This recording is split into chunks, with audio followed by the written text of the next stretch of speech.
When you get into a tight place and everything goes against you, till it seems as though you cannot hold them on a minute longer, never give up, then, for that's just the place and time that the tide will turn. My dear, I had wished that this day would never come, as I would have been entitled to release a burden that I have been holding since the beginning of our marriage. I could not have possibly told you what I'm about to say, as with your heart condition, I could have been the cause of your death. However, now the time has come to express how I really felt about you. And I'm lucky to have met such a wonderful and spectacular woman like you. You are a faithful and devoted woman who I'm proud to call my wife. I cannot imagine how hard it must have been for you to live in this Victorian era. You were confined and repressed to limited roles, and when you tried to do something inside your limitations, I and everyone else saw you as an outlaw of society. Under these circumstances, I am astonished on how, with your heart condition, managed to survive. For this reason, I truly admire you. I should have tried to allow you to be free and happy. We should have run together to live in the forests where none of our actions are recorded by a restricted society. I could have given you so much more, but I did not. The truth is that I was scared. I knew what was going on was wrong, and that you deserved your rights, but I was not brave enough to stand up to society. My love, I'm going to miss you dearly. In my despair, I find joy, knowing that now you are in heaven. You are now in the place for angels like yourself. You shall be open to your wings and find out what freedom really is. Love is anterior to life, posterior to death, initial of creation, and the exponent of breath. Peace, my beloved Mrs. Mallard.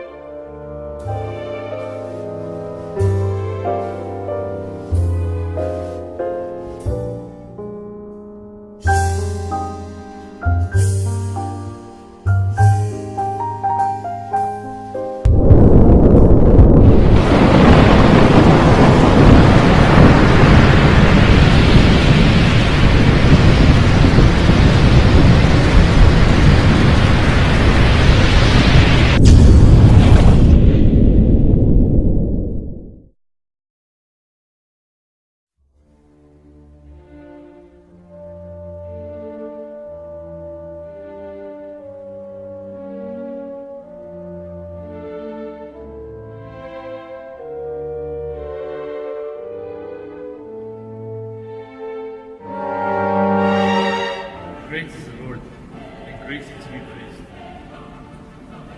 And His greatness is unsearchable. My mouth will speak the praise of the Lord, and let all flesh bless His holy name forever and ever.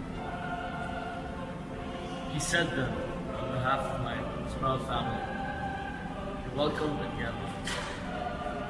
We welcome you today, on behalf of the family.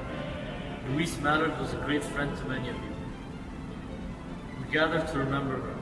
Now her husband Brentley has a few words to share. Hello. Thank you all for coming here today. I'm sure Louise would have loved to see us all here, together. She was a spectacular person. A person who has left a hole in my heart too big to fill with anything. She was my pride and joy. A devout woman I was proud to call my wife.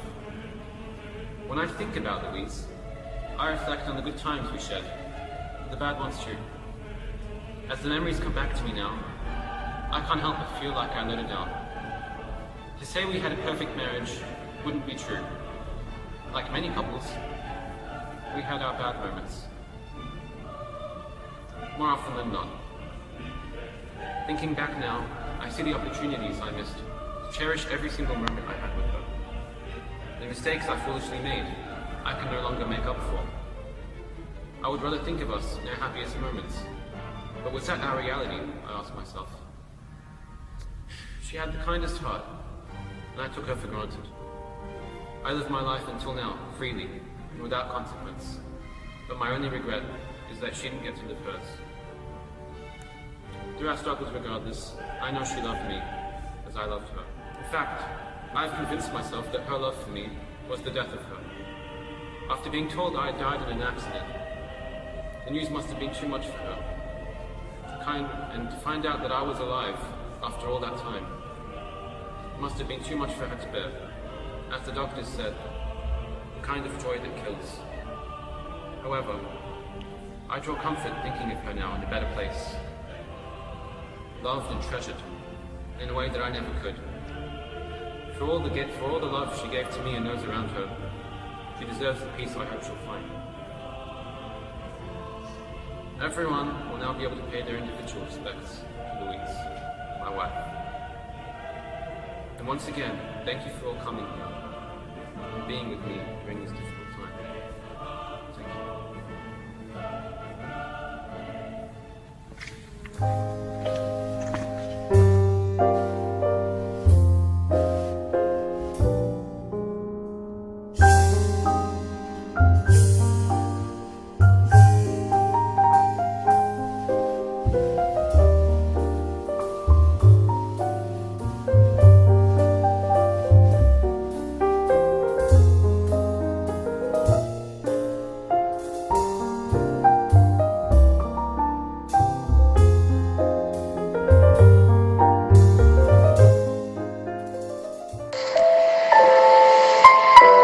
Good morning.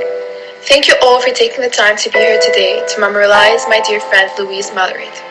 We grieve in pain losing an astonishing individual who stood by me through the thick and the thin, the good and the bad, and has left my heart with a hollow big enough to engulf the universe.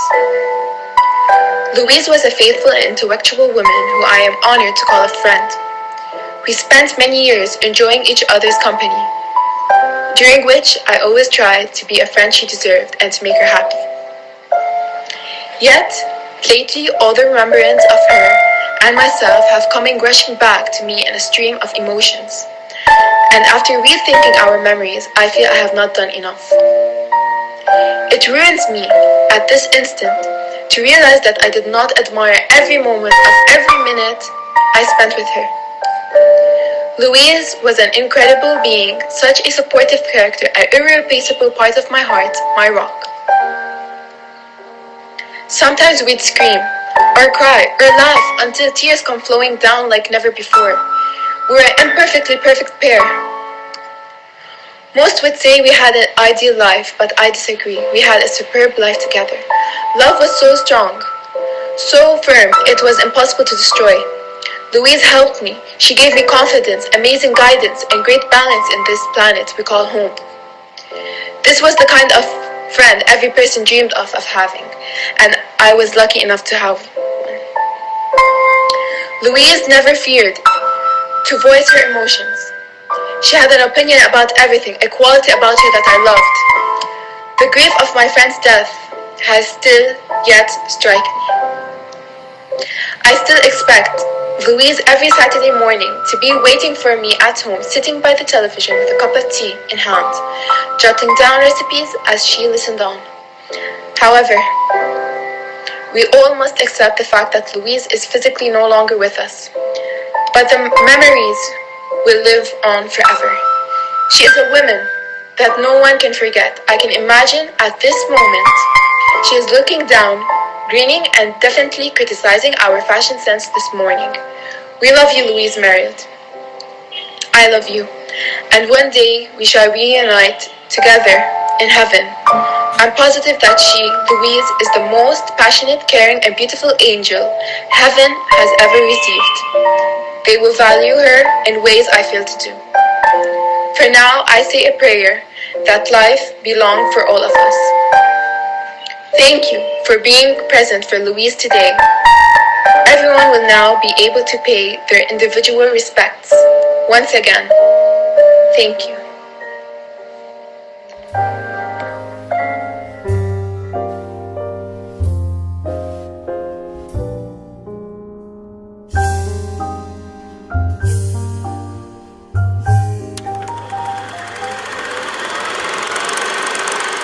Hi, my name is Emily.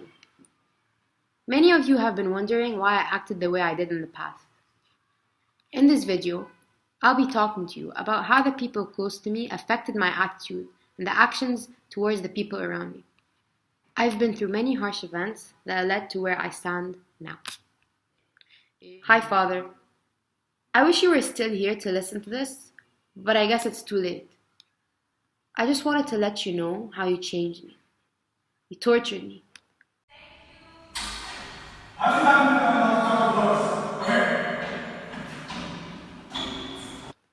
You used to run off my friends and cared nothing about my happiness.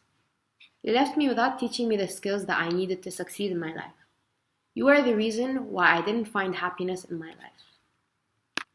To my biggest love and disappointment, you know who you are. At first, you gave me a purpose to love, but then you drove me insane. You made me lose my perspective on reality and romance because you manipulated me. And from then on, Homer, promised myself that nothing will ever separate us from each other. But I guess I was wrong. You knew something was wrong. All of you. You knew. But you didn't care. You love to speculate, of course, but not once have you stopped to think, maybe we could help her. You knew I didn't want to believe my father was dead. But then again, none of you thought, maybe she would do something that would harm her. But after I think of it, maybe it was just the sound of her from my house. The sound of her from my house. It kept you all away from helping me. The truth isn't always the best version of things, but it deserves to be heard and remembered. The truth is, I never learned to be independent without feeling insecure. Father, you were always too controlling and too oppressive. You were the only person who stood in my way and constrained my ability to grow as a woman. My childhood wasn't a childhood that could be jinxed. Once I grew up, I learned that the past will always haunt me. I was deprived of opportunities because of my awful past with my family. This made me hopeless, and it slowed me down, the process of me growing spiritually as a person. Hi, Homer, my life. I have missed you. I still love you, even though you aren't with me. I have always loved you more than you have ever loved me, but little did I know about that. You were never attracted to me. You fooled me, because you only wanted my money. But let me tell you something, Homer. Nothing will ever hurt than wanting to be with someone who doesn't want to be with you. Do you ever wonder how your life would be like without rumors and gossip? Well, not in my case. See, my life was centered by rumors, gossip, lies. You all built your own idea about how my life was. And you spread them around, and you destroyed my life. Destroyed my life. My life. Colonel, you made me deal with a situation that was not to my liking. Don't think for once that you were actually helping me. After you invented a story that would make me accept your charity without being embarrassed in front of the whole town. So, Colonel, what is it that you wanted to talk to me about? Mom, the thing is, you've been exempted from paying your taxes. What? Me? So now you feel sorry for me? Am I part of your charity? No. Did you ever think to yourself, how would this make her feel? Your charity offer seemed very straightforward to me. None of you helped me. You guys were the only ones I kind of depended on, because you were the only ones left. Instead, you all isolated me. I was constantly hurting. All you seemed to care about were the stories you heard, and the things you made up.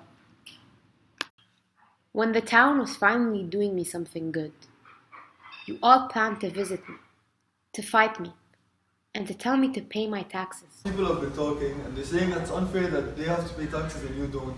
Well, that's unfair too. Before my father passed away, he donated a lot of money to this town to force me into doing it. I'm so sorry, Miss Emily, but I'm afraid you have to pay your taxes or else you'll face the consequences. I ended up feeling betrayed, as usual. Nothing new. Everyone always turned against me. Hey Mom. I miss you. And I still miss you. Every day that you're not here, life gets worse and worse. You were the only person that would have stood by me through all of this. Even though you're not here, I can still sense your presence. And I can't deny the fact that just thinking about you makes it worse. You're not here, and I need you.